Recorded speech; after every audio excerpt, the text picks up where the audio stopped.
Nama saya Microfiber.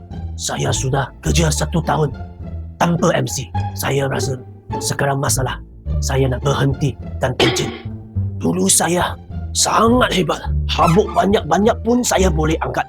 Air yang banyak mana pun saya boleh serap.